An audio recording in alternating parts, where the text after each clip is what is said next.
Hello and welcome to AskDrDora.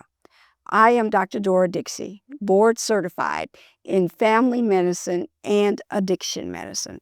AskDrDora is my virtual medical ministry where I discuss all things addiction medicine, substance use disorder, recovery, and the magnificent bodies we live in. I know and I believe and I know again that knowledge is power. And the more knowledge you have, the more power is at your disposal to give yourself a better life. Today, we have the privilege of speaking with Michael Ferguson. Michael has weathered the storm of what we call now substance use disorders, and he is going to share his life story, his journey through all the cycles of addiction medicine and substance use disorders. So I want to welcome Michael Ferguson. Thank you for coming, Michael. Thank you for having me. I really appreciate it. Okay. Before we start talking, I want you to tell us, who is Michael Ferguson? Okay. Who is Michael Ferguson today? And then we'll talk about who Michael Ferguson used to be. Okay. Well, my name is Michael Ferguson. I was born and raised in Joliet, Illinois. I'm 43 years old. I got 3 children. I got a 22-year-old, a 20-year-old, and an 18-year-old son, 2 daughters and a son. Program manager to Family Guidance Center, to harm reduction. I got just about 7 years clean. Amen. Yeah. Amen. So tell us how you grew up. You grew up in Joliet, which is southwest of Chicago. It's about an hour from here. Yeah. Yep. So what was that like?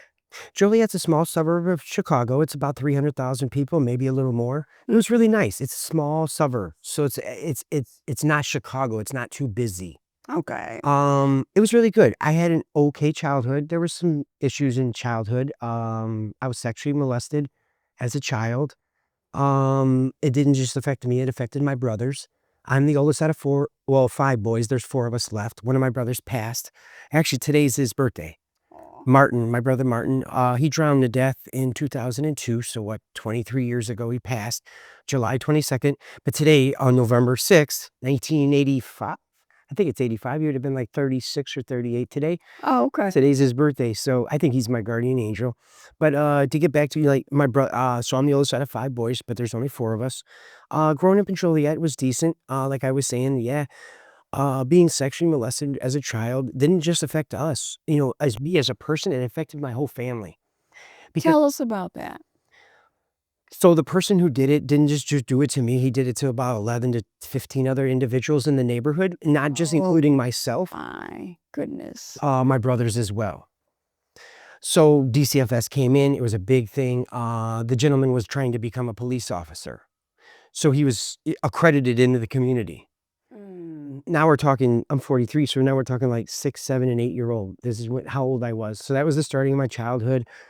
After the DCFS kind of wrapped up, my teen years came into high school. I dropped out right around 16, 18 years old, and started to work. So I was about 16 years old. I was making more money than a 25-year-old at 16 because I dropped out of high school. Okay. So my dad and mom, they just pretty much, get a job. You can't live here for free, They didn't really press the issue of education. One of the things with Martin passing, my brother Martin passing, my brother Miles was there when he drowned in the river. It took him about 22 hours to find the body. Wow. So the 22 hours of finding the body, it wasn't just devastating to me. It was my brother Matthew that got to see it. And it just didn't just affect me as a person. It affected the whole family. I can only imagine that. So with that, with those 2 traumas that we had to deal with, growing up, the DCFS thing, I don't speak to my brothers. My brother Miles and me, we play the game together. I'm a big Xbox fan. Okay. That's how I bond with my brothers now. But we don't talk about feelings and past or anything like that, Are they incapable? I think yes. They haven't accepted it. I've accepted what, the actions that I did when I was younger. And, I've talked about it with my mother and father, but my brothers, no, not at all. They just, my family, I would have to say my mom and dad sheltered my brothers with what happened to me and then happened to my brothers. And then my drug addiction came into play with it. How old were you when you first started? 14. I was 14 years old. Well, just a baby. Yep. My first drug of choice was LSD. There was a kid in my neighborhood, his name was Chris, and he was like 20, maybe 19, so I'm 14. My cousins were older than me. I got 2 cousins named Jimmy and Jimmy. Both of them been to prison, so I wanted to be like them. I've never been to prison, but I wanted to do big stuff like they did, You wanted to hang out with the big boys. Exactly. So I tried LSD when I was about 14 years old. The only other drug I did try was cigarettes, nicotine. Mom and dad smoked, so I used to steal their cigarettes and smoke them, 12 and 10-year-old and 13, 14 years old. But the real drug, my first drug of choice was a Timothy Leary paper acid.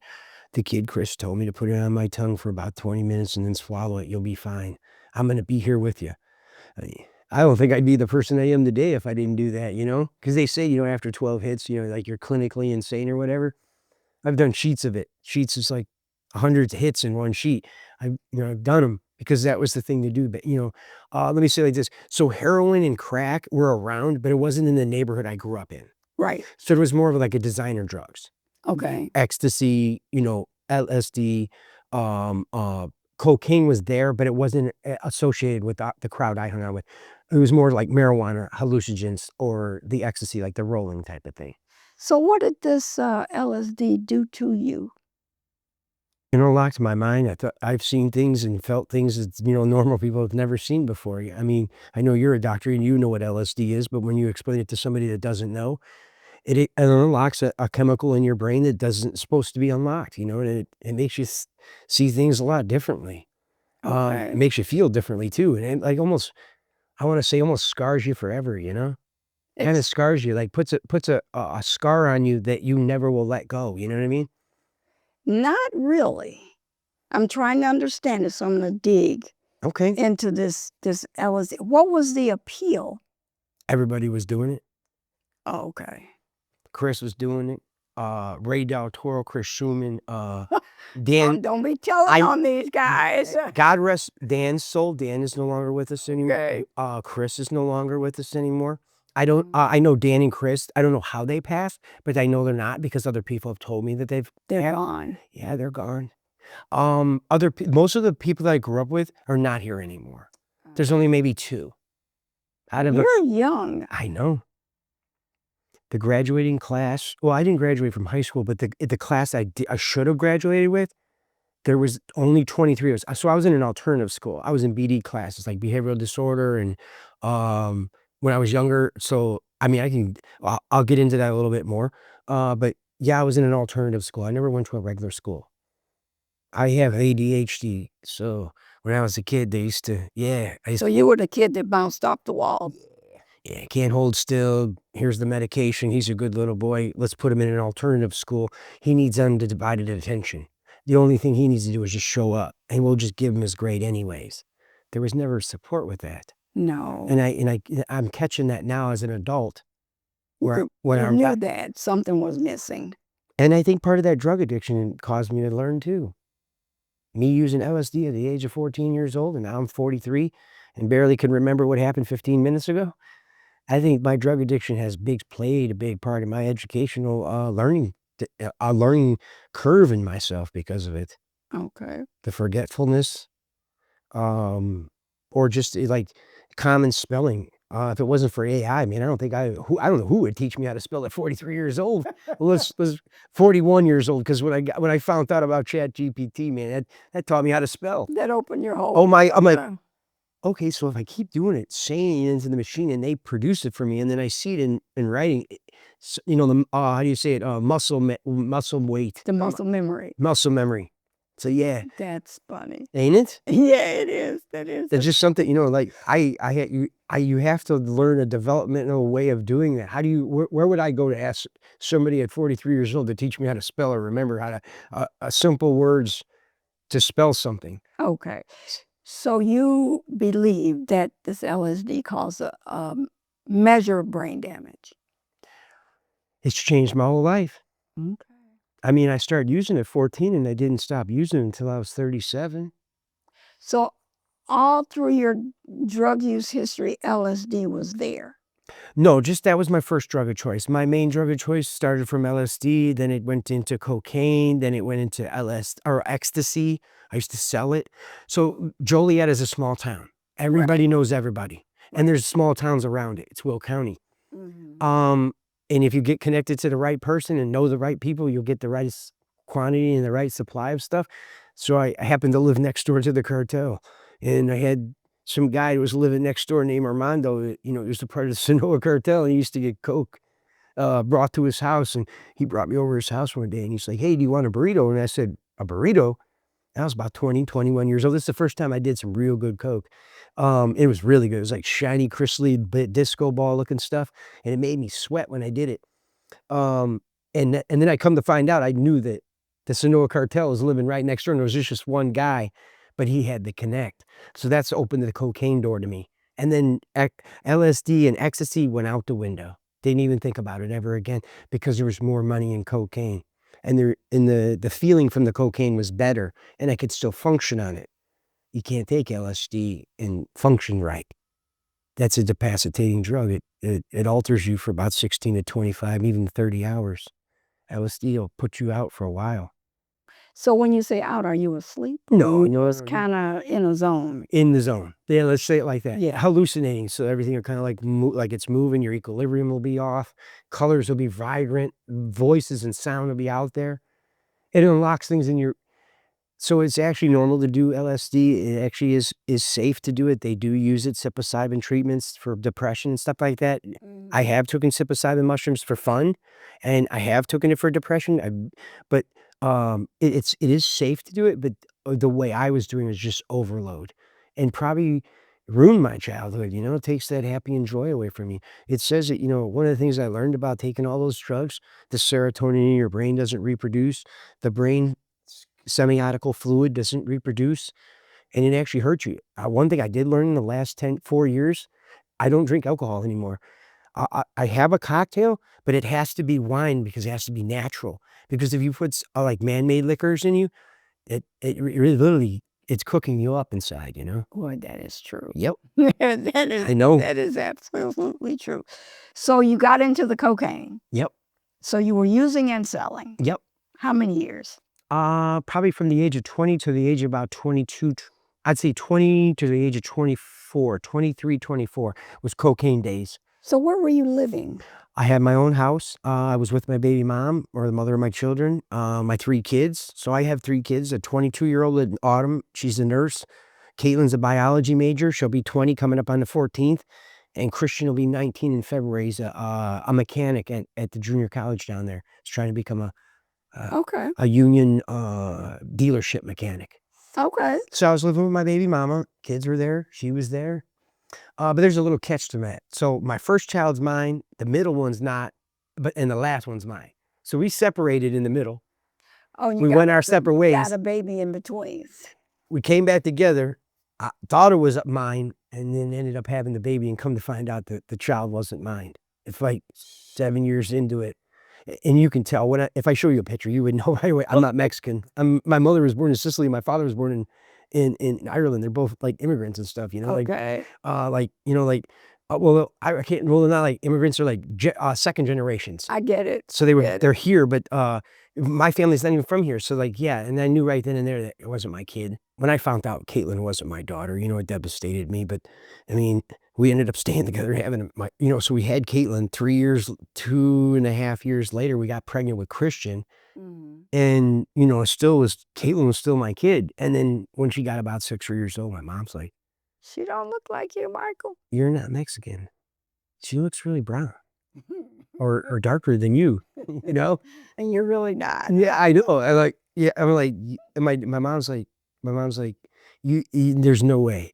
I think you should get a DNA test. And so I went and got one, and yeah, I come to find out. It was devastating, 20 years ago.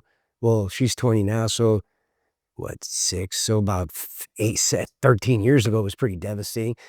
She calls me dad. I was there when she was born. I pay for her, I'm paying for her transfer or helping her, with her schooling stuff. Yeah. Little stuff here and there. You're dad. My dad? I said, you are dad. Oh, yeah. I'm, You are dad to Caitlin. there was, yeah, exactly. I did disappear. I could, so let's pick up right where, so cocaine days ended around 24 years old. Okay. Well, when you were doing the cocaine, were you able to work or were you Yes, selling? I was a union carpenter hanging garage doors, making $100,000 a year. Okay. I worked at a Eckerd door company, Windsor Republic doors, rolling, hung right rolling doors and overhead door. I worked for so many different companies. I could hang garage doors. That's what I did for a living. Okay. I could hang a garage door in my sleep, or a man door, which is like a hollow metal entry door. That's actually that door, like what's on our office here. That actually has to be welded together, sanded, primed. There's a whole process of putting that in. Okay. I can do it. I believe you. Yep. I did that for forever. Like I started doing air door cleaning when I was 16, and then my uncle put me in front of a garage door and taught me how to do a garage door, and I just ran with it because it's so easy. You could be at someone's house for like 90 minutes and crack them for like $1,200. Okay. Cost of the door is about $700-800, and you make $300 in 90 minutes. That's not bad. No, it's not. And it's honest work. It's not like, I'm not like, I make them go by their door and you're going to pay me labor. And that's just how this works. Okay. So you did that for a couple of years? Until I was about 28. Okay. So about 18 years old to about 28, 26, about 26 years old. So about 7 years, 8 years. So your cocaine use did not interfere with your job performance, in your opinion? So when you're a union carpenter, one of the biggest things is whiskey and cocaine. So every day was an 8-ball of cocaine and a fifth of whiskey or a case of beer. I would snort it every day. So I had to go to St. Joe's Medical Center. This is the place in Joliet. I had to go there for a deviated septum. It's healed now, but at one time I could see light through my nostrils because I was snorting so much. Showing so much. I would have to snort a 50 to go to sleep and a 50 to wake up. People's like, what? I'm like, to go to sleep? I'm like, yeah, because there'd be a burn in my nose. You got to get the burn out. If you snort so much, what do you think that stuff's doing to you? It's just raw. Oh, it's just going raw. Right. And it was crazy. So, okay, so let's talk about cocaine. So I hurt myself. I got hurt at work. I was on a ladder. I picked up a garage door section. I fell off. I fractured my S1 and my L5 vertebrae. I went to a union carpenter doctor and they gave me OxyContin. Oh, baby. 240 Noracos and 90 OxyContin. You know what he said to me? He said, take it easy with the Noraco, Michael. They're real addictive, but the OxyContin's cool. Just take one in the morning and one at night. They're only 1% addictive. That was right around 2002 when the OxyContin epidemic came out. Biggest lie. Oh my God. I lost 18 years of my life, 17 years of my life because of them. Because when I went back to the doctor and said I'm dope sick, you know what he said to me? There's nothing I can do for you. You should try an MAT. I said, how do I do that? So I went to the MAT, but there was barriers. We're talking 2002 time. Tell our audience what an MAT is. Medically assisted treatment, methadone, Suboxone, or Vivitrol. Okay. Okay. There wasn't an MAT available. You had to have an appointment. You had to pay for the methadone treatments. You had to pay for your visits. There was no insurance coverage on it. In 2002, 2004, ain't getting no methadone. I mean, you could get it, but I didn't have no insurance at the time. Okay. So from union days, I stopped cocaine, now came in the OxyContin. I was just eating them. A year went by, maybe 10 months. Somebody, a good friend of mine, he's still alive. Thank God he stopped. His sister passed. Good friends of mine, Mikey and Lindsay. Lindsay passed. It was like a sister to me. Mike's still alive. He's living out in Arizona. He got clean. We're all addicts together. Real bad. Mike was worse than me. He used to sell for the dealer, so he used to get lots of it. With Mike, I lost my train of thought. You were talking about the OxyContin. Mike taught me how to lick the coating off and crush it down with a cigarette cellophane. So you could take an old OxyContin before they put the time release caps or the time release coating on it. Right. Just stick it in your mouth and the orange would come off. And you could just put it in a piece of toilet paper, clean it off, and then set it on the table, put the cellophane over top of it and rub your lighter over it and turn it into a fine powder. Now you got hillbilly heroin. Yeah. You're snorting raw, uncut dope. Now it's a pharmaceutical pill turned into street legal heroin. Quick, fast, and in a hurry, right up your nose. Or throw it in a spoon, put some water on it, cook it, shoot it. So you started, shooting the OxyContin, snorting it. first you were snorting it. First I was snorting it. Then I started shooting it. Then the doctor took me off of it. So how many years did you do the pills? Oxy's about 2.5 years. I've never been that dope sick in my entire life off OxyContins. I've ever been sick off of heroin in my entire life. I lived on a bridge right by the Chicago Bank Club. Okay. You know what the bank club is? That high-end athletic club. athletic club. Yeah. Excuse me. There's a bridge right there. I used to live in a stairwell down there in a tent with Brittany, my ex. I didn't do dope for 2 days. I shit myself and threw up all over the floor. But I'd never been as sick as I was when I was in Joliet at my house when I was sick off OxyContin. I dry heaved in that toilet probably 2 hours straight. I was so sick from that OxyContin. And I don't know why I ever picked up heroin, but man, that OxyContin. That would just stop you. Ooh, it still gives me chills to this day on how sick I was from those OxyContins, Dr. Dixie. Those OxyContins made me so sick, man. And I don't know why, but I was already selling the stuff.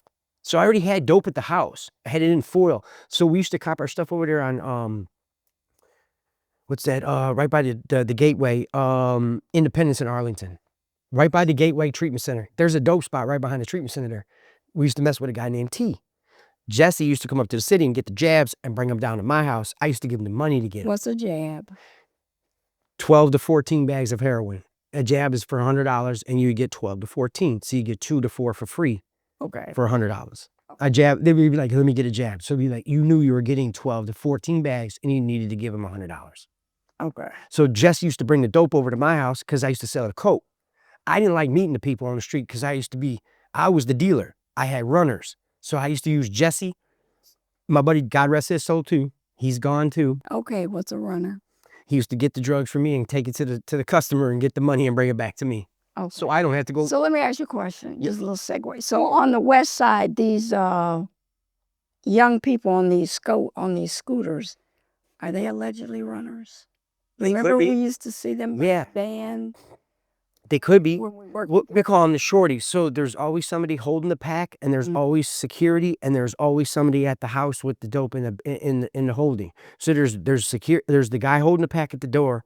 There's security at the ends of the blocks, and yeah, someone could walk up. The runner could say, "How many you want? Let me get 4."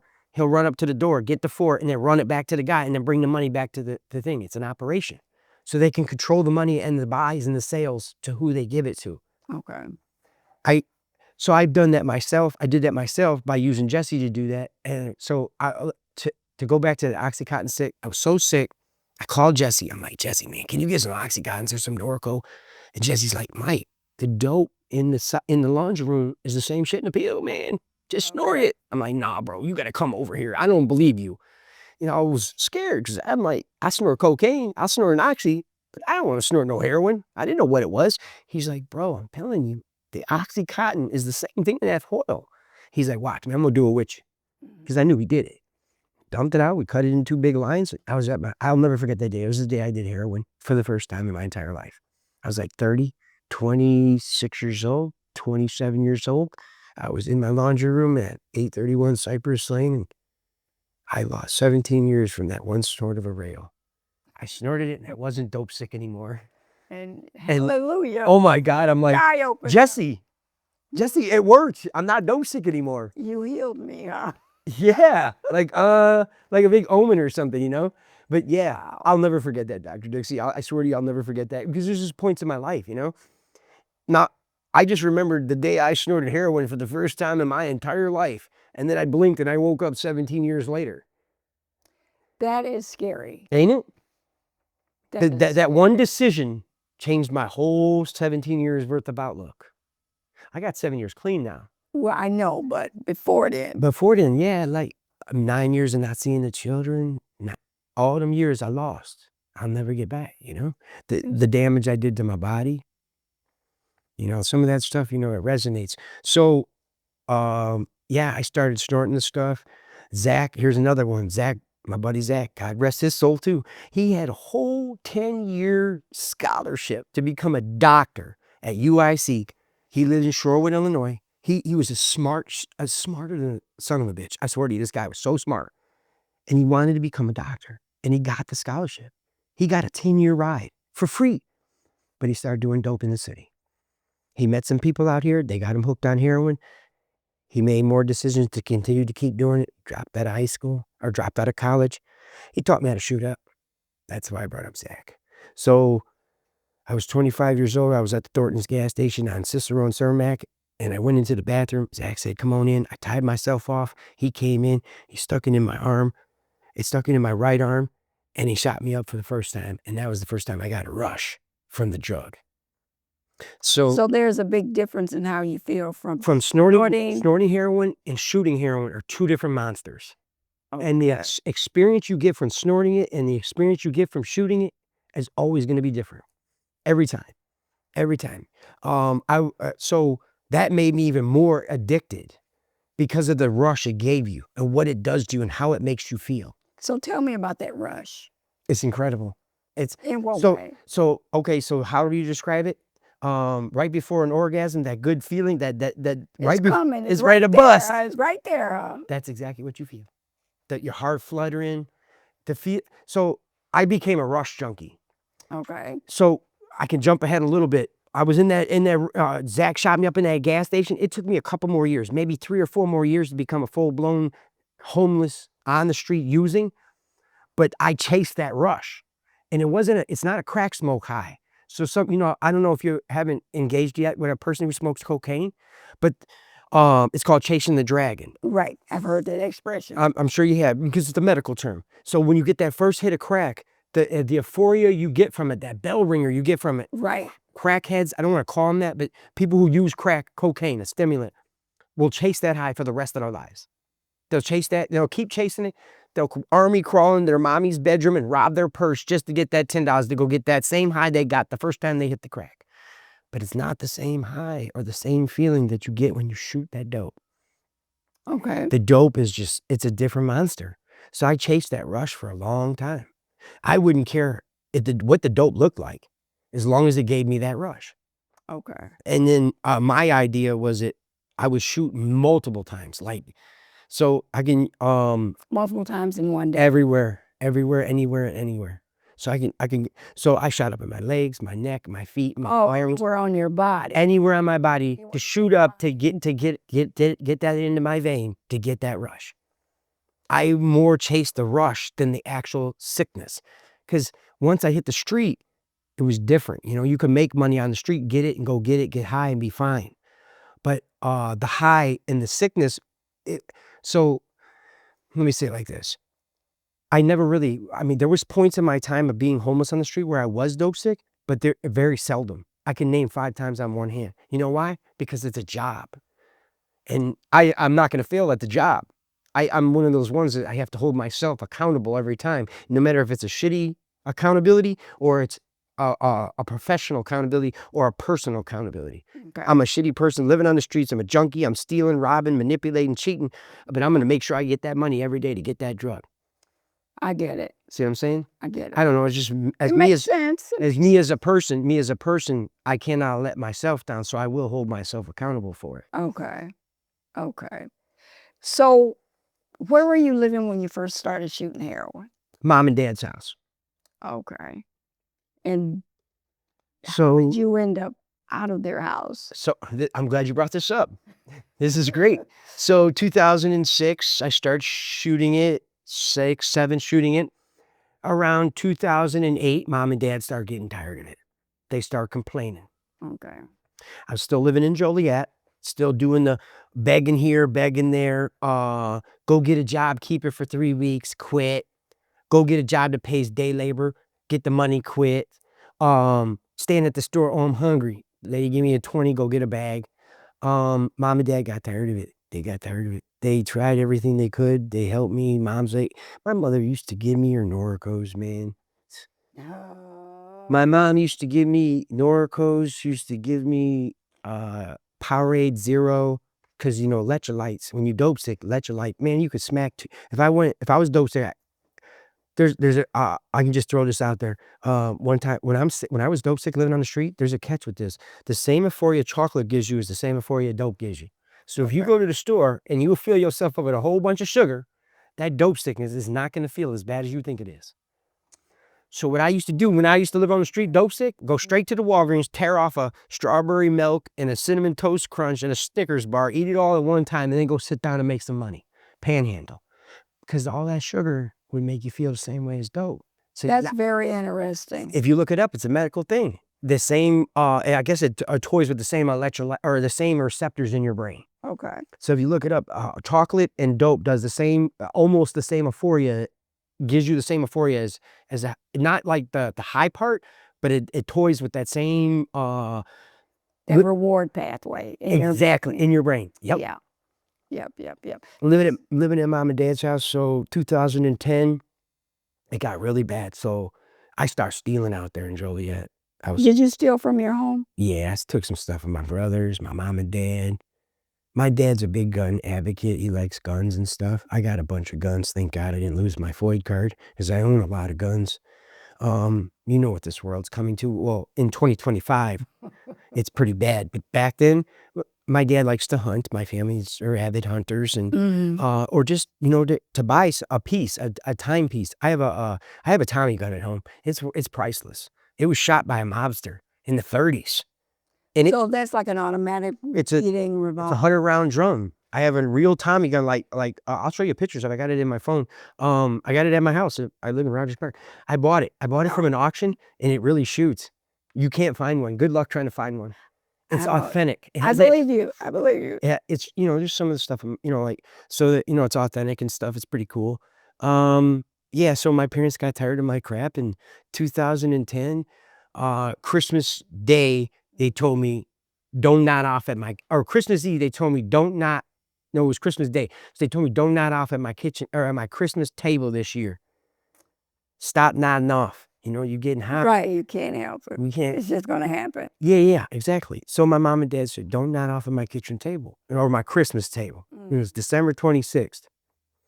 The next day, I nodded off, obviously. I nodded off. I fell asleep at the table. I was so high on Christmas. I probably sold $20,000 worth of drugs that day. I sell so many drugs. I was Mr. Popularity in Joliet. Everybody knows who I am. I grew up, it's Joliet. It's really small. It's just like Chicago. Everybody thinks Chicago's big. It's really not. You see a lot of people. And you run into the same people all the time. Oh, yeah. What's the saying? I'll catch you in traffic. Right. Because it's not as big as you think it is. Right. It's not like Texas. Texas is huge. Yeah, that's true.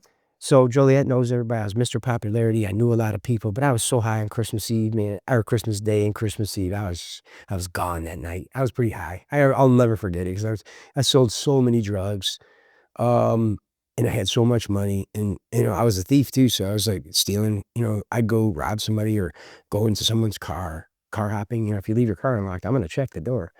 You leave a guitar or a laptop or a cell phone or a ring or a bracelet, I'm gonna go sell it, get drug money.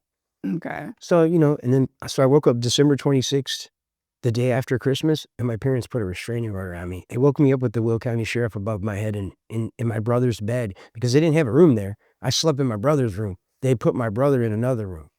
They gave me my own room because they kind of want to isolate me out because of what I was doing at the house. I was mad as hell at my parents. I hated my parents for so many years. And every day I yell and, I used to complain and bitch and moan about the way my dad is. And now every day I talk, I hear my father come out of me so much, Dr. Dixie.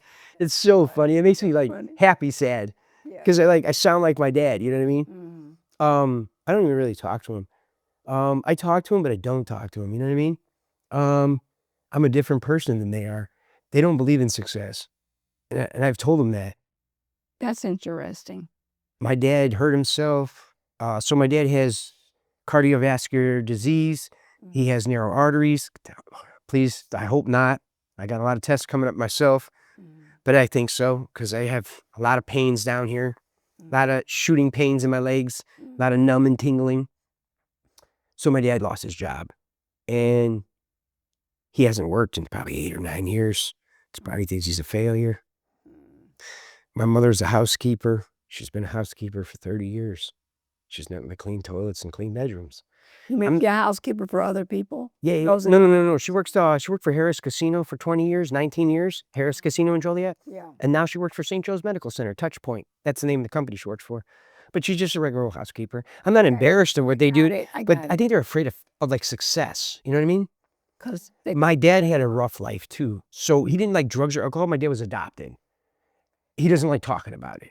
I mean, he'll tell you, yeah, that's, you know who my parents are? Mr. and Mrs. Ferguson that raised me, but they're not, you know what I mean? He was adopted. So I think that was a part of why, like, I think grandma, like, kind of sheltered him a little bit, like he's grandma's or mommy's boy or whatever, you know what I mean? okay. And so, yeah, my family dynamic is different, we rarely talk anymore. Okay. I haven't talked to him probably about a month and a half now, 2 months. Okay. So they put you out. They put me out of the house. I left for about 9 or 10 years, about 9 years. 2010, no, 2000. Where did you go? Oh, straight to the street. Straight to the street. You So I left What my shelter? You didn't have a roof. You didn't have an address. So the people I used to sell drugs with lived in Rockdale, Illinois, which is a small town. My parents live off 80 and Larkin. It's I-80 and Larkin Avenue, if you know where the highway. Rockdale's on the other side of 8 Larkin Avenue. It's a small little town. It's probably like 300 people. It's a little hillbilly town. Bunch of weirdos and drunks. It's because it's all there is bars. So I went over to these people's house. Bobby, my buddy Bobby. I think Bobby's around. I know he went to prison because he got caught selling in Rockdale. So it's a small town. What do you think? Everybody gonna know everybody. So Bobby came and picked me up, brought me over to his house. I stayed there for about 2 weeks. I was still selling. And my connect was their connect. So, and now I'm homeless. So I take a little bit of money. I go get a hotel room for like, I don't know, 3 or 4 days. And I end up spending all the money, smoking it up, smoking it, shooting it, snorting it.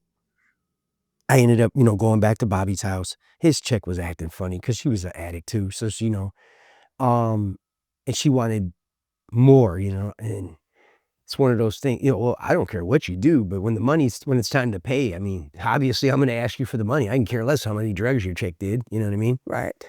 Push came to shove, and I ended up, I just like, dropped me off in Chicago. I'm like, where do you want to be dropped off at? I was like, drop me off at T's house, my dealer's house. I want to go here and pay the man, and I'll get some more dope, So I went and paid him and got the dope. I lived on the street. I started selling a couple bags on the street. I ended up doing all the dope. You were your best customer. I was my own best customer. Yeah. I never seen T again after that. Never seen him again. Obviously, you couldn't pay him his money back. Nah, it was a lot of money. It's like $6,000.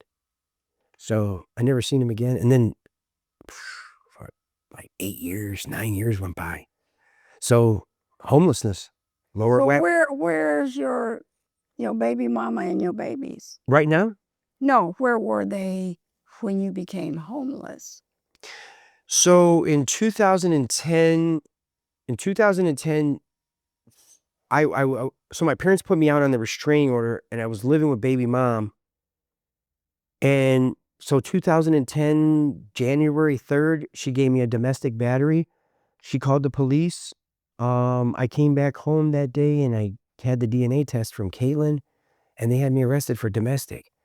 I showed her the DNA test, and she went crazy and started clawing me, and she burned the paper. I muffed her in the face, put a mark on her face, and I went to jail, and I got a domestic. So I got a domestic battery against me with my baby mama. I did from January 3rd till April 5th. I did 90 days in Will County Jail. I pled guilty. She took and made a MySpace post saying, "Oh, I got him." She did that deliberately. I was on probation for robbery at the time. I caught a robbery in 2008. I got put on probation for it. I successfully completed dash probation. I never got convicted of a felony for it. But I was on probation at the time when I caught the domestic. So she tried to get me to go to prison because she just wanted to kind of, fuck me or screw me over, It sounds like it. Yeah. Baby mama and me, we never got high together. We separated. She ended up sleeping with a lot of my friends. She was pretty brutal after me and her separated. We don't talk anymore. She blames me for everything. She tells me it's all my fault. I can admit to what I've done wrong. Have I ever placed my hands on her? That day when I showed her the thing, or you're clawing me. I mean, what did you want me to do, I mean, shit, you're lucky I didn't have a gun because you were physically hurting me. Or, you're causing physical harm to somebody. She ended up getting in trouble for it. She ended up doing 6 months in jail for the shit because she posted on her MySpace and said, "Aha, I got the son of a bitch." Trying to taunt. My mama screenshotted it, came down to the jail in 2010, told my lawyer, like, she deliberately did this to my son. Right. We need to put her in jail. My son didn't hurt her. He just came there to confront her about the infidelity. I didn't even care. I mean, I was already, I had a couple of girlfriends too. I was selling coke and pills. Of course, you had women, huh? Yeah, exactly. So, Of course. I mean, there's a lot of infidelity and a lot of lies and a lot of manipulation between me and baby mama. We ended up separating. She physically, she slept with a few of my friends, and I mean, they're not my friends anymore, but, I still run into them. It's kind of funny. Oh, no hard feelings, no hard feelings. You fucked my baby mama. I mean, don't say shit to me, dude. Really ain't much. Do I really care? No, I mean, back then, yeah, I was a little frustrated or angry, but now it's like, she ended up separating. She started getting high after me and her separated. So I'm living on the streets, smoking crack, shooting dope. She's over here, oh, I'm the perfect parent, and he's just a junkie, 3 years into it, she starts smoking meth. Her parents end up taking the children away from her. I was going to ask you what happened to the Her kids. mom and dad raised the kids. She ended up gas and going at a gas station. She ended up getting pulled over like a fucking idiot, had fucking meth and money on her for the dope. Her boyfriend was the dope dealer. So she got in trouble like that. And then she got caught again. So she's on probation for one thing and then got caught in another case. So she goes to jail. She went to jail. Yeah. And then she claimed crazy and, well, she's going to see the video. I don't care. I've already told her. Yeah, she claimed crazy. She says she has lots of mental problems. I'm not here to judge, but that's what she claims. And she's on Social Security disability. She lives in Ottawa, Illinois, which is an hour west of Joliet by Starved Rock. She lives off Social Security. She barely talks to our children and blames it all on me. There's no accountability at all. So, and it agitates me now. Now it makes me mad. I was a little sad about it. And then now it's like, you ain't shit, dude. You don't hold yourself accountable for anything. I was a junkie. I lived on the streets. I didn't ignore the children. I ignored my life for drugs. And then I came out, I got clean. I went straight to my kids. So it ain't your fault. Good for you. Right to their face. Good. Dad was a junkie, lived on the streets. He stole, lied, cheated, and manipulated. But it wasn't your fault. It was my fault. They did to hear that. So about 7 years, 6 years, it was like 6 years and a couple months ago. Yeah, I ran, I had him over at my house when I lived back. When I got out of the nursing home, there's a little bit more about my recovery. When I came out of the nursing home, I went back to Joliet and I was living in Joliet and I started seeing my kids. I picked up right where I left off. My kids see me, call me, we communicate through Snapchat. They're kids, so they do the social media thing. Right. Do I see them every day? No, I live in Rogers Park. They live in Joliet. They're an hour away. But they're older, 22, 20, and 18. They don't want to hang out with dad. I mean, I get, I still reach out to them. If I want to talk, I call them or something. Okay. But yeah, I opened arms. I went straight to him, told him what the problem was, and we hashed it out together. Good. I dive a little deeper into it with him. Like, hey, I don't care what you do. So my daughters identify as LGBTQ. Both of my middle child, Caitlin, she identifies, it's not Caitlin, it's Ren, and she's a trans. And so she's a transgender man now? Yes. And she's born woman. Okay. That's a transgender man. Yep. And then Autumn, she identifies as lesbian. Okay. Yep. No, neither one of them want to have children or have any desire of being with a man or being married. I mean, I don't care. Those are your kids. Those are your kids. I know. So it doesn't matter. It doesn't matter. Right. You know what I say to them is, I don't care what you do, just don't do drugs. And protect yourself having sex, unprotected sex. Because, right. Obviously, I mean, you got to. There's stuff out here that you can't see and hear or touch. So, yeah, just be careful because you don't know what you're getting yourself into. But there is also, drugs and alcohol doesn't play a role in child development or child learning or growing up. It could be something crazy, get into some weird stuff. Being a part of that community and hanging out into those type of bars, they do a lot of, weird stuff. Protect yourself. You don't know what's going to happen. You're right. You don't know what's in that drink they just handed you. You're absolutely. Oh, I know. You're absolutely. I'd rather spend hundreds of dollars on Ubers or to get you home or tell me where you're at. We have this thing, Life 360. I see my kids everywhere. Right. But if I see them moving around and it's, what? Okay, you're at the bar. Hey, are you okay? Why do you always look at our location, Dad, and ask me if I'm okay? Because I'm your dad. Because I know what I used to do out in the street, and I know what happens out here. That's You right. know, they're very sheltered. My children are raised by their grandmother, Nana and Poppy. Poppy's no longer with us. He just passed about 3 years ago. Amazing man. He worked for an ATM repair company. He was in the Navy. Great guy. Always taught me one thing in life: stay consistent. One thing I always carried from Brian, his name was Brian, was to stay consistent with the kids. Okay. If you're going to be a junkie or you're going to go out and do things, do it on your own time. If you're going to be in the kids' lives, stay consistent. If you're going to do something with them, promise them it. Do it. Do it. Follow through. That's right. And then I've held on to that since the day I've seen him, since 2019. And I haven't stopped since. Wonderful. Stay consistent. Always, you know, if I promise something, hold up at the end of the bargain. Okay. Keep it in reality, you know? Okay. So let's move back to now you're in Chicago and you have a substance use disorder, which is the new buzzword for cocaine and the heroin. Yep. Did you start shooting the cocaine or just No, just snort. Snort and smoke. Snort and smoke. I've shot it a couple of times. Yeah, you can get some, you know, you can get Kool-Aid or lemon juice and take crack. And that'll dilute the crack, and then you can turn it into water soluble to shoot. I've done it a few times. So you would shoot Kool-Aid? Yeah. Cocaine. Yeah. Crack cocaine and Kool-Aid. I swear to God. I believe you. I'm learning. Well, you're going to throw a cotton in there and you're going to suck it up anyways. Yeah. A filter. But just the whole notion of shooting some Kool-Aid up seemed like it would hurt. I mean, you don't care, huh? You want to get when you get it in when you shoot crack cocaine, it's different. You're like, I don't know, how do I describe it? You ever seen one of those things where it goes, that's what it sounds like in your head. It's a weird high. It's real weird. Because you're going like fizzle-fazzle. Okay. So shooting the liquefied crack has a different feeling than shooting the powder crack. That's easier to... So you don't want to shoot powder cocaine. You can, but it wouldn't be wise. I don't know. I mean, from my own experience, I mean, I've heard people do it before. You'd have to, most people like, got to throw a little something on it.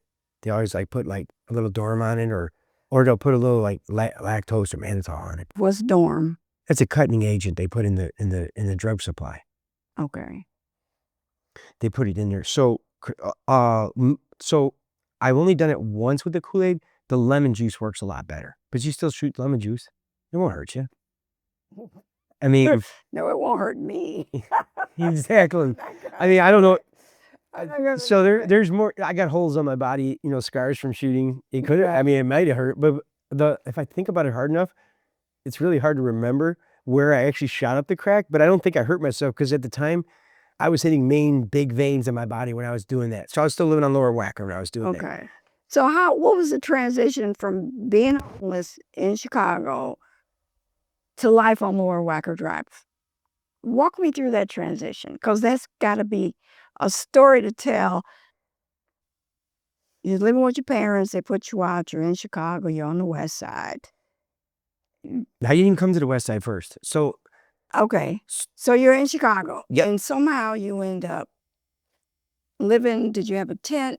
Or were you how'd you get from point A to Wacker Drive? Okay, so after my buddy dropped me off at my dealer, I got some drugs, and then he dropped me off downtown, and I got on the train, and I came completely into the loop, got off at State Street and started walking down State Street. And I ran into this guy named Kevo, and God bless his soul, another one. I'm probably going to name 300 people by the time we get done. I swear to you, I know more. I actually have a list. Okay. So I met Kevo and Princess. They were boyfriend and girlfriend. They lived on the corner of State and Wacker? No, State and Randolph.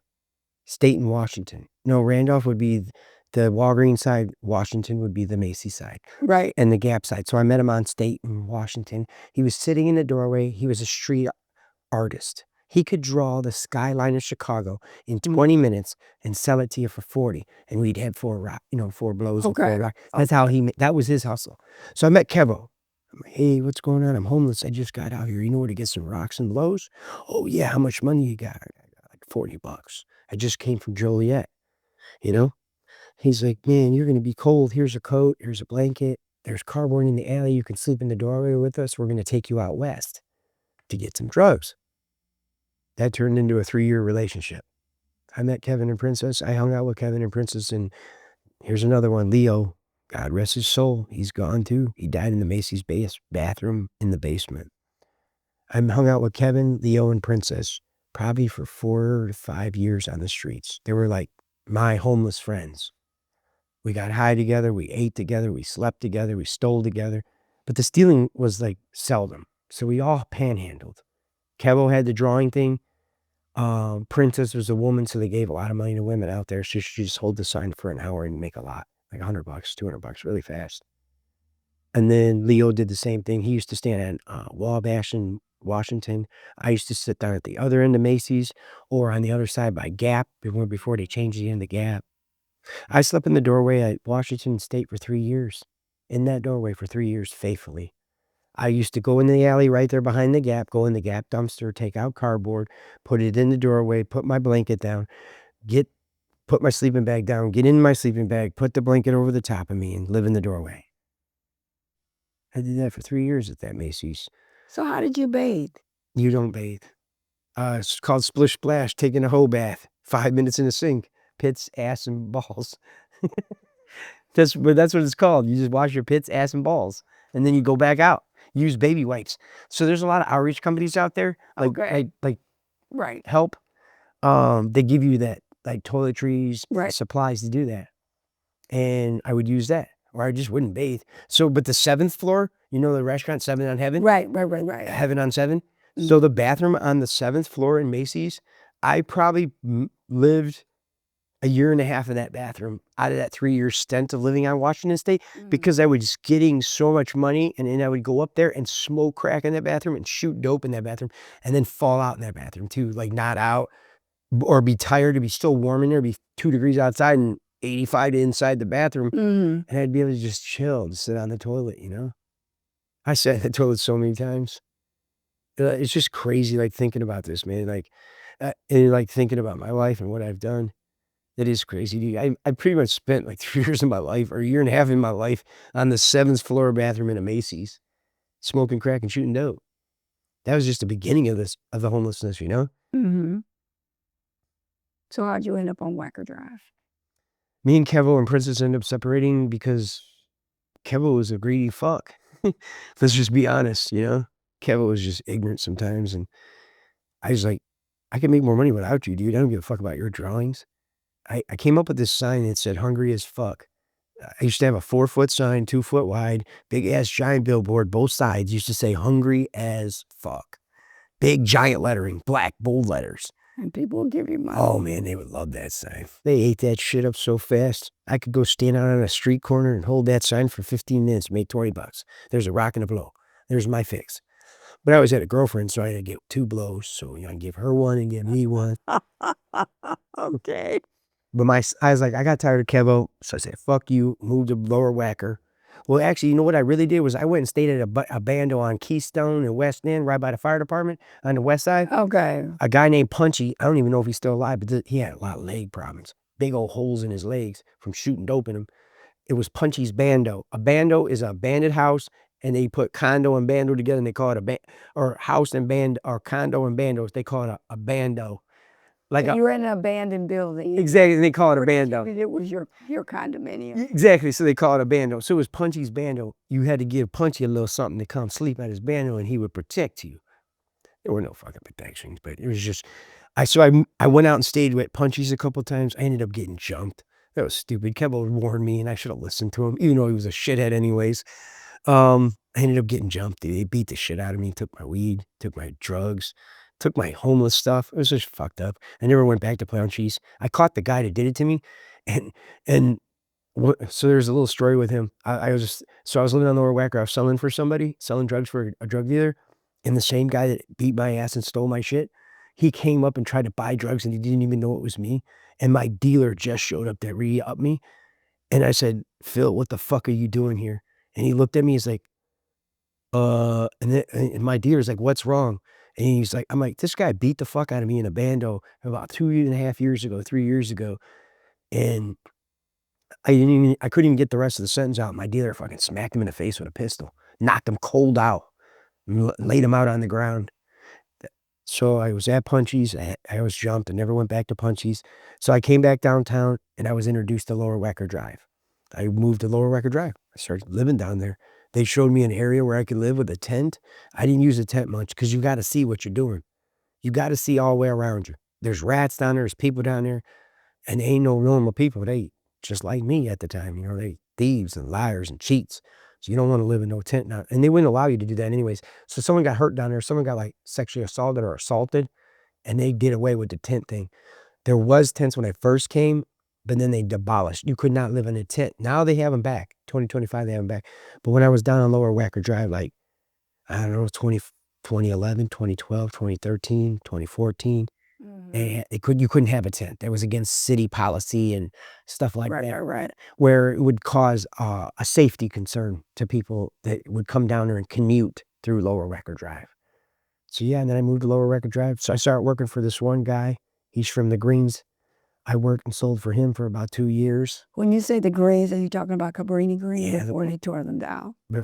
Before they turned him down. Yeah, it's where he was from. But I guess he's still a part of one of those projects over there on Clark and Division or Clark and Devon, or not Devon, but that's too far north. Right. Clark and Division, that's where I live at. Clark and Division over there where the Greens used to be. He's a part of some, the syndicate over there or whatever you want to call it. So I used to sell for this guy on Lower Wacker Drive. I sold for him for about 3 years.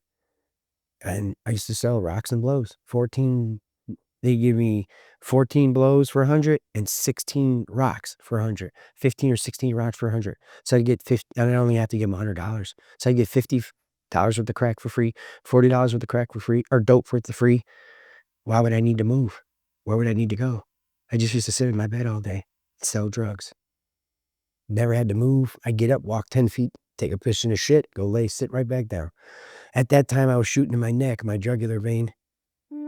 I stole a car mirror off a car. I was a side mirror. And if you look in the mirror, everybody thinks when I tell my stories, people, I always think, man, I hope they think I'm telling the truth. Like, I don't think I'm lying about it. I believe you, Michael. But I want you to do some of these things so you'll know. When you go in the mirror tomorrow, go out and hold your breath.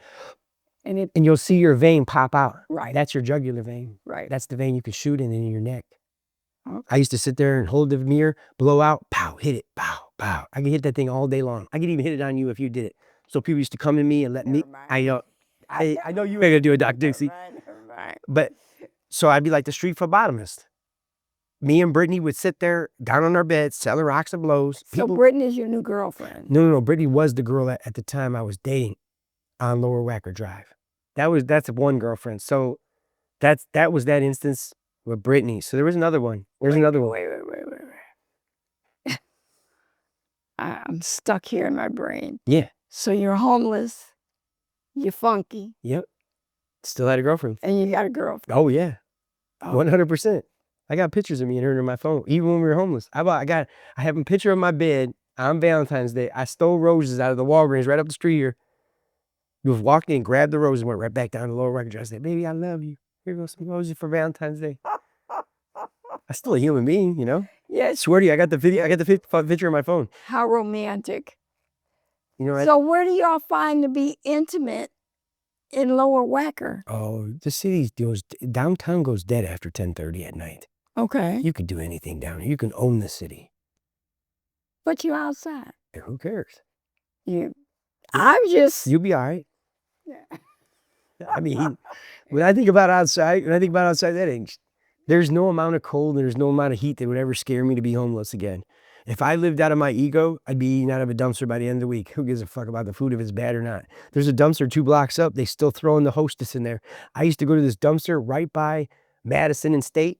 The dumpster. So you go to Madison and State, there's Zoomies right there, or that little like skateboard shop right there. Behind the skateboard shop, the first 3 dumpsters, that 3rd dumpster, they throw in Hostess stuff in there every Monday. They go in the building there to these rich high rises where all these office workers work. They go in there and they wipe clean out the vending machine and they throw it all out. I used to go in there faithfully and get it. Every Monday, faithfully, for years. And it's still there. I went and checked. I had to.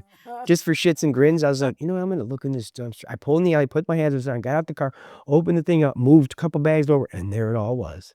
Just like 50 or 60 different hostesses all sitting there. I'm like, I got to tell a homeless guy. So I went and got Jimmy. Jimmy's still out here. He's over on Madison, right in front of the church, right up the street here. I'm like, Jimmy, you know, they still got the hostesses in the dumpster. He's like, are you kidding me? You know how long ago that was? I'm like, yeah, it was like 12 or 15 years ago, 10 years ago on the short end. He's like, you still remember that? I'm like, Jimmy, that's how I used to feed myself. I used to eat out of a fucking dumpster every day. I'm not taking that money and going and buy food. I wanted drugs. If I got real hungry in the middle of the night, I didn't want to steal. So I got locked up a bunch of times for stealing, and I quit all that. I didn't even take food, you know? I didn't want to steal because I didn't want to go to jail because they don't give you nothing for no dope sickness in jail. They'll beat your ass in there. Well, now they won't. Now in 2025, Cook County provides an MAT. But They didn't. back then, They didn't. you're going to lay on them bricks and die. And if you tell them you're sick, they're going to whoop you. They'll beat on you. Them COs will, they'll shut the hell up talking to me. I don't care about you and your habits. It's your problem. You know? So yeah, I just, you know, So when you, so when you're getting arrested. Yeah. Going to jail. In withdrawal. Did you have any white privilege? No. I'm a dope fiend. That goes out the window automatic. I've never had any of that. That's funny you bring that up. I'm glad you did actually bring that up. Because I actually had that conversation with somebody else early in my recovery that says, ever happened to you early in your recovery and how do you feel about it? I said, I took the hard route and it's always been hard for me ever since. Do I think have I moved fast?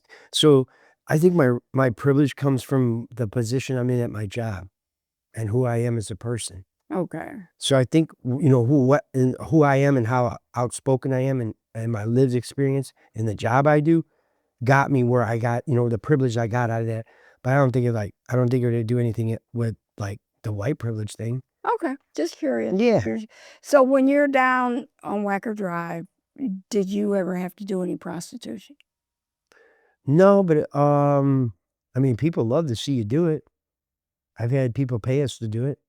Me and Brittany have had sex with each other and had this old couple that lived in some condo downtown pay us to, you know, fucking stuff. And they would watch 3, 4, you? yeah, watch us. They liked Brittany to sit in the chair naked and smoke a cigarette. It was the weirdest shit on earth. But the guy paid $300, and I was there the whole time. She's like, I don't want to go do it by myself because I don't want to get kidnapped. And I'm like, okay, let's go. We get there, and the guy's like, why are you here? I'm like, I don't know who the fuck you are. So yeah. I'm like, either this is going to happen or we're going to leave. And he's like, all right, just sit down. I'm like, I won't move, bro. We're not going to hurt you. That was the first thing he thought was like, we're going to rob him. I'm like, no, dude. She's going to get naked. She's going to smoke a cigarette. You're going to give her $300. We're going to leave.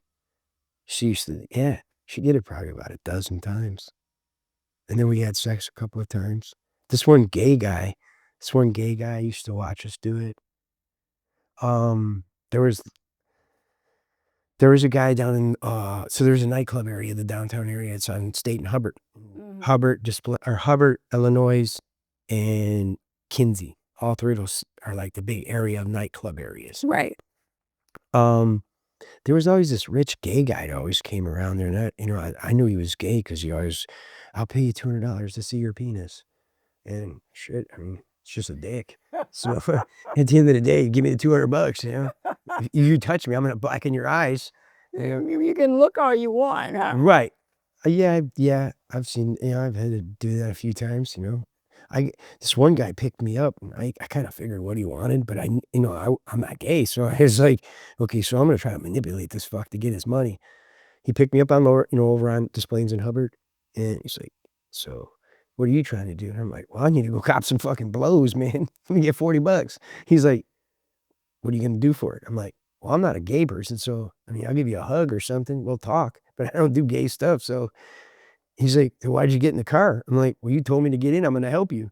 I'm like, I'm not helping you any other way besides, you know, I mean, as a friend, you know, we'll talk about your problems. I'll tell you mine. You can tell me yours, but I'm not doing any weird shit. It was pretty crazy. So he took me to the ATM, got the money, gave me $100, took me to the west side. He wanted powder cocaine. I couldn't get powder cocaine, so I only could get crack. So he smoked a little crack, but I bought dope too. I gave him $20. Oh, I told him it was 50, but it was only like $10 worth because I knew over on Heroin and Trumbull, they serve pretty big dime bags. So I was like, fuck it, I'll buy a dime bag. I'll give it to him. Tell him it's $50. I'll buy fucking 2 more of those and I'll get 5 blows and then go on back downtown and he won't even know the difference. And then he's like, I'm like, well, my girlfriend's down on Lower Wacker sleeping, dude. I got to go back, man. She's going to be dope sick. What? You got a girlfriend? I'm like, yeah, dude. We're fucking homeless, man. I'm a homeless junkie. So he takes me down Lower Wacker Drive. We wake her up. She gets in the car. We go back to his house. He lets us take a shower and he feeds us. And he ended up giving us another $100.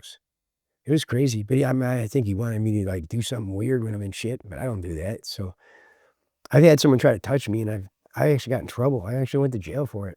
So I was living on Lower Wacker Drive and some drunk gay guy came down there and tried to touch me and I fucking ended up getting up and beating the shit out of him bad because it was just, reaction, Right. I never used my fist because I didn't want to break my hand. So I used to carry a slock around. It's a bandana with a lock tied around it. It's called a slock. So you take a You're padlock. really educating me on this street lingo. Let me tell you. Look it up. It's called a I slock. believe you. It's a padlock. They tie a bandana around it. You put it in your back pocket. So if you hit somebody enough times, you're gonna break these things. That's true. Oh yeah, especially on the street because your tolerance is so high from the drug addiction. You can take the pain initially. If I hit you 50 times in the face, what do you think's gonna happen to my hand? On the break. So I ended up hitting him in the head with a lock, man. I ended up hurting him bad. I ended up getting in trouble for it too. They arrested me for assault and I ended up, they dropped charges. The guy admitted it. I'm like, dude, the guy came down there and grabbed my private area. The first thing I did was just reach in my back pocket and hit him as hard as I could. I thought he was raping me. I didn't know what was going on. I'm like, what the? I'm sleeping in a home. I'm laying next to my girlfriend in a sleeping bag with 2 blankets over the top of us. So we're completely cocooned inside. And there's no light coming in at all. We're completely knocked out. It's like 1 something in the morning and the guy comes and jumps on top of me, like literally gets on top of me, reaches into my sleeping bag and tries to grab my private area. So the first thing I did was crack him in the face. So yeah, and then I got in trouble. They came down Lower Wacker Drive. I was in cuffs for maybe 25 hours at the most, maybe 22 hours. And then they let me go. The guy's like, I told him, like, the guy came on top of me and touched my private area and I hit him in the face. I didn't do nothing to him. I didn't rob him. He has all his money in his cards and his wallet, but his head's fucking split open. He probably needs 30 stitches. But hey, man, who am I? And they, the cops are like, are you serious? I'm like, yeah, dude. And then eventually, after talking to him a few times, he admitted, he's like, yeah, I was drunk. I thought I didn't know. Or he came up with some, bullshit. It was pretty crazy. That is a crazy story. That I'll never forget that. sounds a little crazy. What happened that made you decide you wanted something different? So my mother used to tell me I was either going to die, go to prison, or get hurt. She didn't say it that way, but it's just, the gist of it. You're going to get yourself in trouble, or you're going to die from this, or you're going to hurt yourself, I never died. I've overdosed a bunch of times, and obviously I'm still here. So did people Narcan you? Yeah, I've been Narcaned a couple of times. Yeah, a lot, 5, 6 times. That's a lot. Yeah, I know. Scary to think about. I was dead at one time in life, It's like every time I think about how many times I've been Narcan, that's like how many lifetimes I've had, Because this is just, we're only meeting for 30, 40 minutes an hour. My stories, I got 17 years worth of stories about addiction because I lost 17 years of life of it, So the question you were asking was, what made you decide? What was the that turning hurt part? point? So my hurt part. So I couldn't shoot in my legs, arms, and feet anymore. So I was shooting in my groin for like 2 years, and in my femoral. I was using a Narcan rig, so it's like 1.5 inch needle, one of those real long ones. You know what the femoral vein is? Just as big as it's a little bigger than the jugular vein. I was hitting that groin area for 2 years. It was great. It worked really well. I know it sounds crazy. I kind of like glorify it, but I was drunk. Worked. It worked. It worked. It was discreet. I could hit on the train. I could cook the dope on the train from the west side, cook the drain on the blue line, get it in the rig, stand up, pull my pants down, press on my left side, feel the pulse. As soon as you feel the pulse, just left of the pulse is the vein. Right. Stick it in. As soon as you see that dark, deep red, you know you're in the vein. Inject. And within seconds, you're going to feel that rush. You already know. So I was IV injection in my femoral vein, which is my groin area.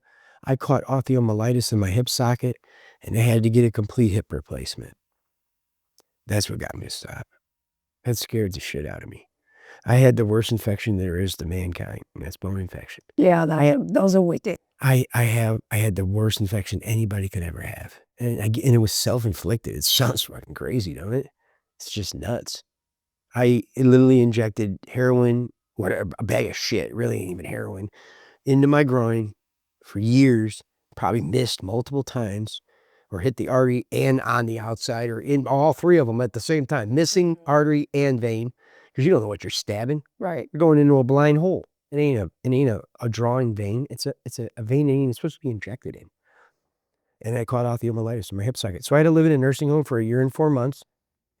I had to do 8 weeks worth of antibiotics, get the hip replacement, do 8 weeks more antibiotics. I had to get teeth. These are dentures. I lost all my teeth. So that one dealer I was talking about that lived in the Greens, I messed up the money one time, and yeah, he hit me in the face about 7 times with a pistol, knocked out 9 teeth, 8 or 9 teeth out of my mouth. Oh my goodness. I got some photos of it, of what my jaw looked like. I didn't have no teeth left. I forgot to read the instruction on the toothpaste, brush daily. The fuck was brush their teeth when you're doing drugs? You're homeless. Yeah. That's the last of my worries is brushing teeth. So I had to get teeth. I caught hep C too. I had to take Maverick medication. Okay. I'm in remission. I get tested every 6 months just to make sure. Wonderful. I lived in that nursing home. That was probably the shittiest nursing home I could on mankind. You know how nursing homes are. No one's going to care for your loved ones as much as you would care for your loved ones. But there's nursing homes where people go to because they know they can give bare minimum and still get a paycheck. Right. Do I knock the nursing home? It was the best time of my life. I think that was the best time of my life, and the smartest thing I ever did in my entire life. Every decision I've ever made in my entire life was shit up until that point. Me staying in that nursing home. So there's a catch to that nursing home. Brittany, that girl I was talking about, I was dating, she came, so I seen her on her birthday, January 21st, 2019, in Kendrick Hospital. So now I got this infection. It's real bad. So Christmas Eve, 2018, I fell out in the Target bathroom. She called 911. I went to Rush Oak Park Hospital. They started the antibiotics there. I was there for about 3 weeks. Then they moved me over to Kendrick. Around January 21st, that was the last. I seen her in there. I seen her at Kendrick. We got high. We smoked crack, shot dope. I shot it right in my IV cord. Just take the flush, cook it up, suck it in the flush, screw it right into the lines, shoot it in. Easy peasy. Now you ain't got to find a vein. That's her birthday. That's my dry date. I'll have 7 years in January. That's the last time I got high. It was the day on her birthday. And then I didn't see Brittany from January till May. When I got into the nursing home, Brittany showed up in May at the Sympathy Chicago West, the nursing home. It's not that anymore. They changed it. They sold it a couple times already. She showed up. There were 2 rocks, 2 blows. And I call that my decision day. That was the decision. That was the day I made. I was clean. I didn't use since January 21st, and it was May. So what, 4 or 5 months, give or take on some pennies. I didn't use, but I call that really my decision day. Okay. Like, that was the day I made a decision. I never want to be high ever again in my entire life. Wow. Something told me if I got high that day, you're going to die. Either was going to die, I was going to lose my leg. Life was never going to be the same if I took that from her. Something told me, like, don't take them fucking drugs from her. I didn't take them. I told her, I don't need them. I can't get high. They're going to know. They're going to know I'm going to get high. I'm going to look like it. Because when I get high, I look like I'm high all the fucking time. Right. There's no hiding high with me. You're going to know I'm on dope. Because I look like I'm a dope addict. So yeah, that day, man, I'll never forget that day. And everybody on the street, the people she told on the street, that God rest their souls, but there's a couple of them left that say, you refused the drugs, Mike. Look at you now. No shit. No fucking shit, I refused those drugs, dude. You know why I refused them? Because I know my limits. Okay. So from the nursing home, so this is painful. No, it's not painful. It's joy. Okay. I made a decision to change my life for the good. That was 7 years ago. Just about 7 years ago. Well, congratulations. I know. Thank you so much. You made it, so many people don't. Just that little decision. You know why it makes me upset? Remember I told you the decision I made snorting that dope off that dryer in my laundry room at that house in Joliet? Remember when I told you that? It's like the same decision. I think of the 17 years of loss. I made one decision to snort it and one decision to stop it. It's that easy. Right. It is. It is. It's that regret that hurts. Yeah. It hurts. I carry it everywhere. It's really hard to dump it. Okay. It's really hard to dump it. I believe you. I can see it. I try to dump it. Maybe it's the career I do. Maybe it's the people I still associate with. You're constantly reminded. Because you see. But it keeps me sober. That's why I keep doing it. The work that you do. Yes. Okay. I will never stop doing this. I can't. Okay. Because that's my purpose. Okay. That makes sense. That's where the purpose comes from, you know? So me being in that nursing home and making that decision when Brittany gave me those drugs and not using, opened up every door I could ever imagine in life. I didn't use. I met Ray. Ray was the counselor there. God rest his soul. He wasn't even an addict. He died from some throat cancer stuff. But he was my counselor, my CADC at that nursing home. And he told me, shut the fuck up and stop complaining. And I stopped complaining. So tell the people what CADC is. Certified Drug and Alcohol Counselor. Okay. He was the counselor that worked there. He was just some normal guy. He was a lawyer that lost his law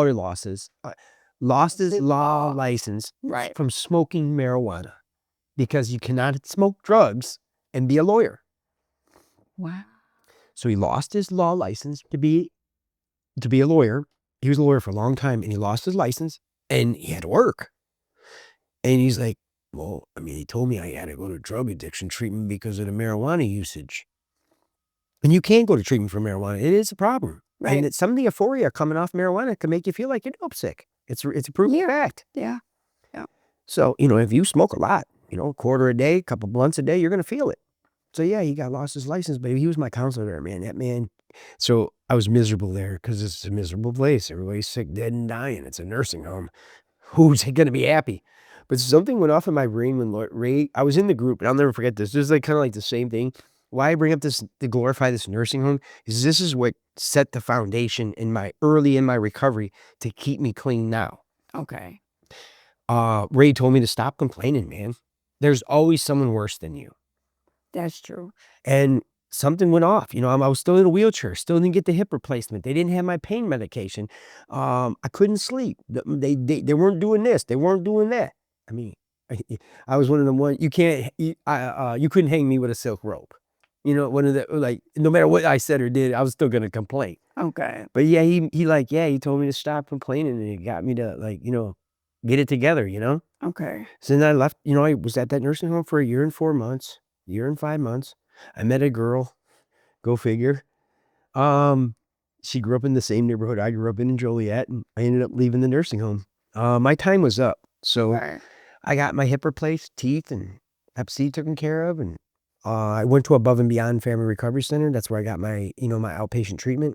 I didn't want to be stuck in that nursing home. So I went to Above and Beyond. I did outpatient, completed 75 hours. Oh man, the place is amazing. I still carry my coin to this day in my pocket. I still have my coin. I carry it everywhere I go. Show us the coin. Yeah. So it's, my coins, it's from Above and Beyond. They give you this when you graduate. Above and Beyond changed my thinking because I was a slick addict. I'd get clean and go try to sell bags of weed, or get slick and still hang out on the corner thinking I'm cool with the corner. It don't work like that, man. You got to change everything. Okay. So being there, living in that nursing home was already miserable enough. Then I pulled myself away from it, even though I still got to stay there. And they were allowing me to do that. I was able to use my insurance and use my, the resources that I had available to get there every day to, and actually participate the 75 hours.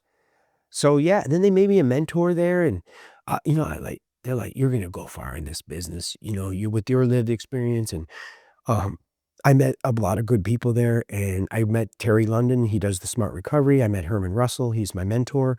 Between those two people, man, they got me really grounded in my recovery, taught me that there was an easier and softer way in life, taught me how to cope with life. Yeah. Herman was a user, 20 years strong, living over there in off Western in Lake. I can't remember the name. It was a projects over there, but somewhere over in that area. And, you know, he same, like the same story, you know, like kind of like, when I look at him, Herman ain't, you know, he don't look like me. So we different people. We told the different ethnicities, colors, race, age, sex, all that. Well, not sex. We're both males. But, you know, when we look at each other, like, how could your story be coming out of his mouth? But his story does come out. My story does come out of his mouth. That's probably why I levitated to him so much. And it got me grounded. He taught me. I think he's got like 29 years clean now. All right. So yeah, like doing that with that nursing home and above and beyond, that really made, you know, got me, like, laid the foundation to my early recovery. So after you made that decision, when Brittany came, your decision day, have you had any relapses, or you been straight? Straight the whole time. Haven't had no relapses at all. Nothing. Any desire? I say it like this. When people ask me, hey, you ever get any cravings? Hey, you ever want to go do it? I would love to go smoke some crack and shoot some dope because I love the way it makes me feel. So that smart recovery, why I bring up these things, because this is what keeps me clean every day. Smart recovery's taught me to live my balanced life. The only thing I need in life is food, water, and air to survive. I don't need anything else. Everything else is extra. Okay. But then my spiritual practices teach me to honor the God that you know, in my understanding, and teaches me to humble myself differently, you know? Or how to, you know, how to deal with life on life terms. Because Michael's life, or Michael's way, can't work that way, you know what I mean? Right. When I tried to do it, if I allow God to drive the car, we're fine. If I drive, we crash. We're going down. Yeah, exactly. I love it. I don't know, like principles I lived for, you know what I mean? Oh, There's, you know, like I set goals now, and, you know, I live, you know, like, I try to live like a normal, productive member of society. You know, I don't do anything crooked or, you know, where it would cause me to get in trouble. okay. Any stigma you have to deal with from society or? At my job, with me being a program manager for the company that I work for, my upper management in the last 6 months of working for that company has made me feel like less than a human being. I am so sorry. They've taken reviews back for me after I've written them, and they were poor reviews. The employee is a poor employee. I gave him a poor review because he's a poor employee.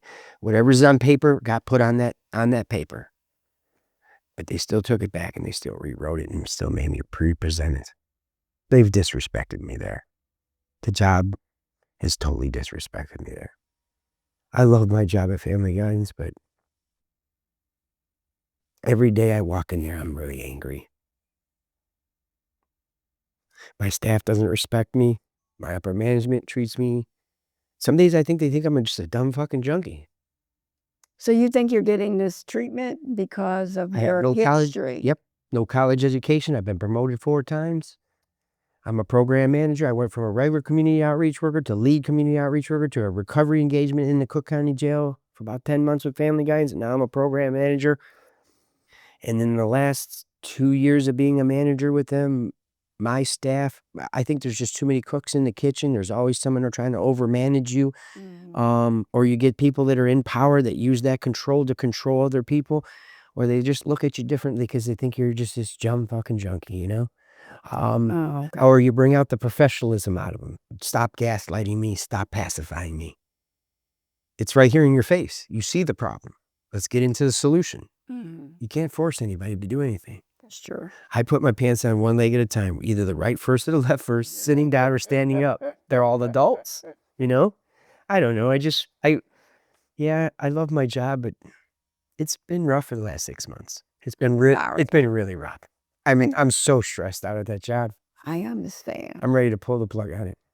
I've been doing Uber ride share, been driving people around for extra cash because I'm short too. I don't make enough. You know, I got to do 2 jobs. But I'm ready to pull the plug completely and just do Uber ride share because I'm my own boss. If I don't like it, get out of my car. I don't know, man.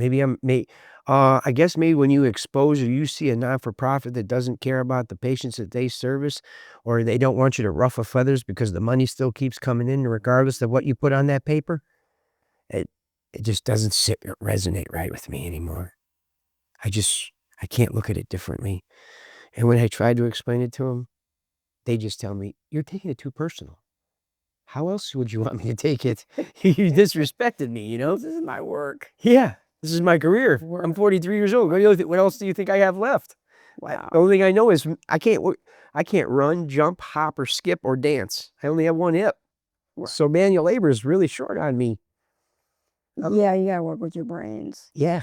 And I don't have education. I dropped out of high school when I was 17 years old, 16 years old. Did you get a GED? Yeah, I went to Continental Academy. Okay. I paid for the thing online. I did the classes. Okay. I needed some help with the science. I wasn't really good with the science, but the fractions were pretty easy. When it got to the decimals, man, I had to get some help. You know, I just graduated high school. What did I do in 2022? Oh, wow. I graduated in 22, so 18 or 7 or 9. I should have graduated in 99. That's the year I should have graduated. Okay. If I graduated high school like I was supposed to, it would have been 1999. So we're gonna have to have your graduation party. I wish my parents, you know, it's a whole other. That's a big deal. It is. That is a big deal. I graduated. Right. That's wonderful. I needed help, but I got it done. Someone asked me, "Did you ever graduate high school?" I'm like, "Yeah, I went back. I paid for it. It was pretty easy. There's a bunch of modules and stuff, but you have to do it. You got to be on the camera and everything. It's real. Right. It's like a real thing. Right. But yeah, Wonderful. yeah. I completed. I just did a recovery coach back in September too. I'm gonna go for a state board. Do the training to get the certification. It's not a Right. degree. I get it. I want to get some type of certification in recovery. Okay. Something. I don't want to do drug counseling. I don't want to be drug and alcohol counselor. You don't want to do that forever. No clinical. No, well, if I could find another outreach job, that'd be great. I love outreach. I like people that don't want to stop. Okay. Only people I want to work with in the field that I work in, you know, with the MAT and the treatment and the inpatient, that's the bonus parts. Right.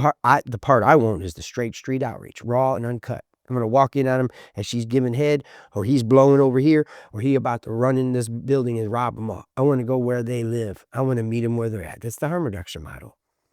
Meet them where they're at, no non-judgmental, active listening. Okay. And, you know, help them. Show them that there's an easier and softer way. Don't tell them how to do it. Show them how to do it. Okay. Were any employers watching this video? Michael Ferguson is a great guy, and I would be proud to give him a recommendation as an outreach worker for your company. There. Nice.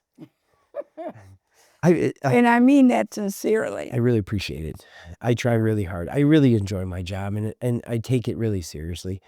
One of the things I did learn, you know, as a manager, I need to not be so aggressive because I'm a get-her-done manager. I don't like to leave shit hanging in the baluster because I don't want to hear your mouth.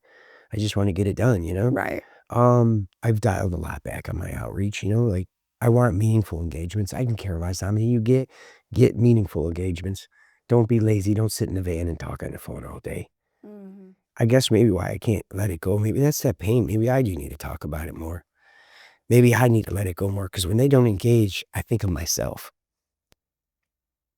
That's probably what it is. Yeah, that makes sense. It does make sense. Good revelation. Why are you sitting in the van talking on the phone and not engaging with people in the street? You're ignoring me. I take it personal. There it is. Right. Now I know why I'm angry. I'm glad you had that revelation. Yeah. And I need to work on it. Yeah. Now I know what I need to do. And I need to work on it. Yep. Wonderful. Because I am the patient we service.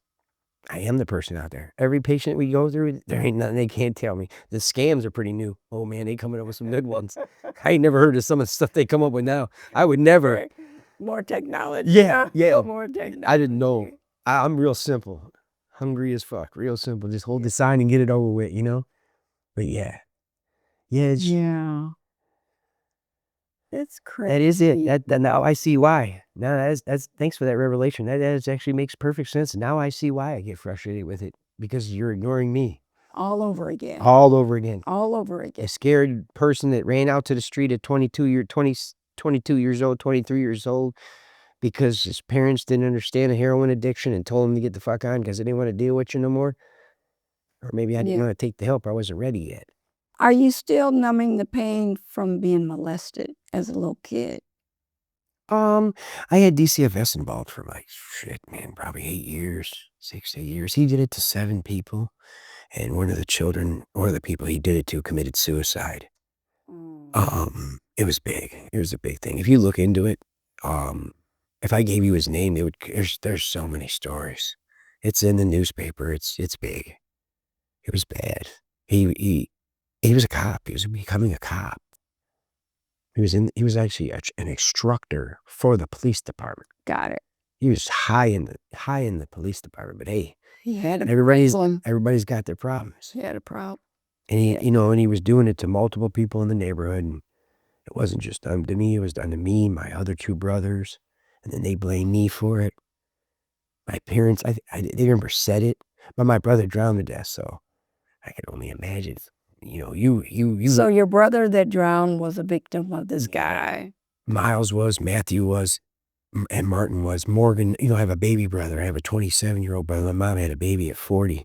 I have a 27 or 28-year-old. He's probably 27 or 20. He'll be 28 because mom's 27 or 67. Long story short, Morgan was not involved in it because he wasn't born. Wow. Martin's dead. He drowned to death. Matt, he lives in Pontiac. I don't talk to him. He still smokes crack. Miles, he lives in his girlfriend's house out in Elwood. We play the game with each other. My family's, ever since I became an addict and I stopped using, I tried to, I came with them open arms, but my family's not an open arms family, I bought a new car. Oh, big shot, buying new cars. It wasn't, congratulations, you're doing good. Okay. They're really strange about things. Okay. So I kind of keep my distance from them. So what support do you have? The patients that I service on the street. My therapist every Wednesday. Okay. I go to a therapist every Wednesday. Okay. There's this thing that they had going on through my insurance, and I stumbled upon it, and I didn't think I needed it, but then I started doing it, and it worked out great. I don't like the medication because when I was a child, the doctor that I had as a child doped me up. Diagnosed me as ADHD. Used to give me Ritalin, Dexedrine, Clonidine, all that shit. Dexedrine was an adult diet pill, but then you give it to a kid. She used to dope me up, man. I used to turn my head to the left and see boom, boom, like heart compressions and shit. Your blood pressure was up. Yeah, because all the garbage she was giving me, man. And then my mom and dad, poor my mom and dad did me, paying that fucking lady $220 for 20 minutes at her time. Oh, he's a good boy. Here's the prescription. Give me my money. It's like, just thinking about some of the stuff that's happened in my life, like, like how it happened and when it happened, what's going, like the timelines, like what could have happened differently to change things, Okay. So that therapy appointment helps a lot. I'm glad. Yeah. Stick with it. I will. Stick with it. Stick with it. So, what's a good day like now? A good day? What's a good day? Like a good day at work or good day in your life? I'm an avid bike rider, so I have a recumbent, so it's not a regular bicycle. A recumbent, you sit down and you pedal outward. Right. Because I have one hip. It's for, the arthritis in the hip socket. I like to ride my bicycle. I play Xbox. I have a 3D printer. Wow. I have a girlfriend. I just proposed to her back in July at Sunset Cliffs in California. I took her. You're still romantic, huh? Yeah. You're still romantic. You gotta have the charm. You want $10, put it on thicker. So yeah, I don't know. I always had that. I never had that problem. There's there's so many, like, we don't have enough time in our session. There was another girl before Brittany. There was a girl named Gabriella I dated for 2 years when I first met Kevo and Princess. Gabriella went to jail and we ended it. And then I met Brittany. So yeah, I always, and I got my girlfriend now, and we've been dating now for about 2 years and 3 years or so, about 3. Yeah, everything's great. I mean, she lives, I had her place and I got my place, but I think by March or April, we're probably going to end up moving in together. So I'm really excited about that. She's got 2 younger kids. She's got an 11-year-old and a 10-year-old. Okay. It's fun. You ready? Oh, I'm ready. You ready? I'm ready. I'm beyond ready. You ready? Because they're going to go into their teenage years. Oh, well, the 14 just turned 14 on Sunday. Oh, okay. She got a teenager. Yeah, she got a third. Well, she just turned 14 on Sunday, the 4th or the 2nd. The 2nd. And then the other one's going to be 12 in February. Okay. My birthday's in February too, so they're right around the same time. All right. Long story short, they're all right. They're good kids. Good. Yeah, I'm not worried about them. My kids, They were good. They're kind of like my kids, man. Same stuff. Sheltered, no, none of that rambunctious stuff, none of that questioning this and, oh, I want to hang out with this and go over here. None of that. They know who God is and what needs to be done every day. So it's peaceful. Wonderful. So what advice would you say to someone who's struggling right now and feels there's no way out? Give yourself a chance. Okay. So when I engage with people like that, what I learned early in my recovery or early in my community outreach days. So like when I first became a community outreach. So I'm early in recovery and now I'm doing community outreach. One of the things I always learned was I can lead them to the water, but you can't make them drink. Okay. I was the person who would stand next to the water and say, drink it, you're going to die. So one of the things I always learned, or well, not always learned, but what I've been learning now as I've gone far, more and more I go in my recovery, is the harm reduction model. Meet people where they're at. Okay. Another big tool that I had to really, and it took me a long time to do, is actively listening to them. And I can't say that enough. I didn't know what the hell that shit was. What am I going to listen to? And why would I need to listen to you? You know what I mean? Right. I got all the answers. I'm clean. You're not.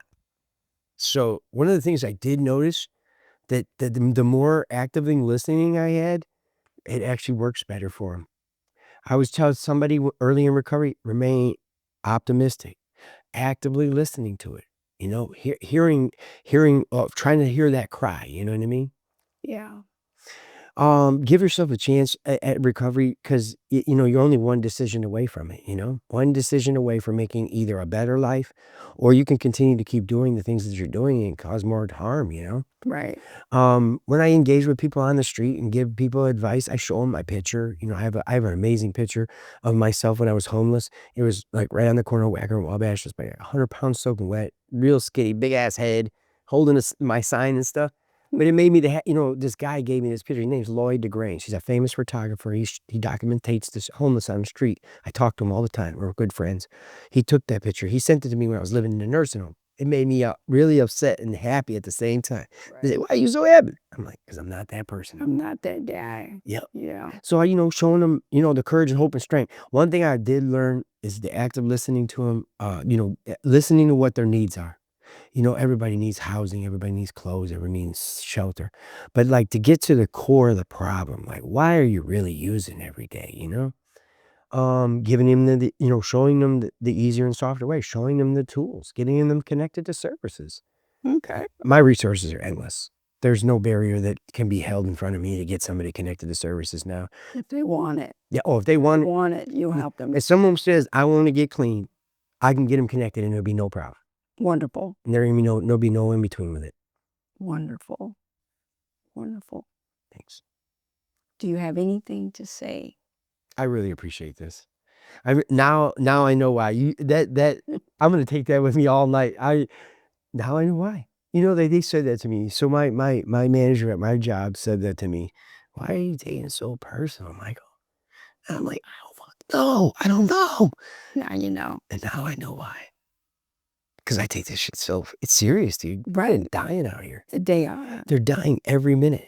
And you're dying with them over and over every day. Yeah. Every day someone gets disrespected, you're being disrespected. Yeah, it's just like, come on, man. Yeah. I don't know. I try maybe, but what really frustrates me, really frustrates me is that, like, I don't want to toot my own horn, but I laid the foundation for the outreach. You know what I mean? Like, yes, you hired me, you promoted me all these times, you put me out there because I know it. You know why you put me up. I know why they gave me that slot. I know why they pay me the money they do. Because I know I'm the knowledge of being homeless and being an addict. So yeah, right. I don't know. It's just, I am really frustrated with it right now. I'm trying to find a happy medium with that job. Hopefully. So are you a praying man? Oh yes, I have to be. Because the devil would come into me every minute of the day. I swear to you. I encourage you to pray that the right door opens for you so you can step into a position where you're appreciated for all the talent, all the experience that you would bring to any employer. I really appreciate that. I do. I really appreciate that. The only other thing I can say is give yourself a chance. There's so many resources. There's so many. My resources are endless. I mean, completely endless. There is no barrier that can be held against somebody for treatment. If they want to get clean, I can get them clean. I'll show them a way of getting clean. Wonderful. Wonderful. Well, Michael, it's been a pleasure. Thank you. Thank you. Thank you. Thank you for listening to the incredible story of Michael Ferguson. And I'm going to tell you, give yourself a chance to learn more about addiction medicine, substance use disorders, and all the recovery opportunities that are available to you by subscribing on YouTube to Ask Dr. Dora. Subscribe, listen, like, and share. Thank you.